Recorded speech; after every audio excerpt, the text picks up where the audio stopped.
India is full of stories of women not involved in formal paid work. Who, because of societal limitations, they couldn't pursue their own dreams. So that is where we decided to, make a change. Alippo gives women a platform to learn skills and set up their home business. So they could actually run a full-fledged micro business from home and be self-dependent. During the time of lockdown, we started spending a lot of time together. And my mom was always busy cooking a lot of new things, bringing it out to us. And she started doing a lot of experimentations. And that is what triggered us. She was watching a lot of YouTube videos to learn something new every single day. And that's when we realized and saw the passion in her. That's how Alippo was born. Alippo is much bigger than an education platform. And people started asking for more. They started asking for help around delivery support. How do you do compliances? How do you get licenses to run this home business? How do you market yourself? We are empowering women one at a time.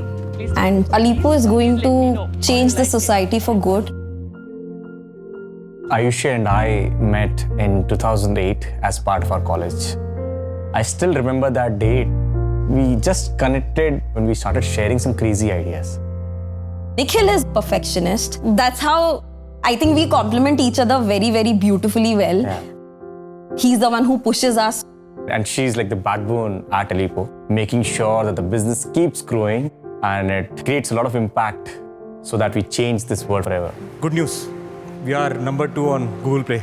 Check out. We've seen phenomenal success stories with our women. We almost have 200,000 plus downloads on Google Play and 1,500 women who started their home-based business by now. Now we should be focusing a lot on the newer courses. Like, you're trying to organize a lot of different webinars. The reviews that the customers have left on Google Play Store are very powerful. Might bring tears to your eyes if you start reading them. Ayushi and I spend a lot of time driving and just thinking what next can be done at Alippo. This wave of entrepreneurship is so huge and we have barely scratched the surface. We are envisioning a society where all the local commerce is being powered by the micro entrepreneur, and it has just started creeping in every household in India.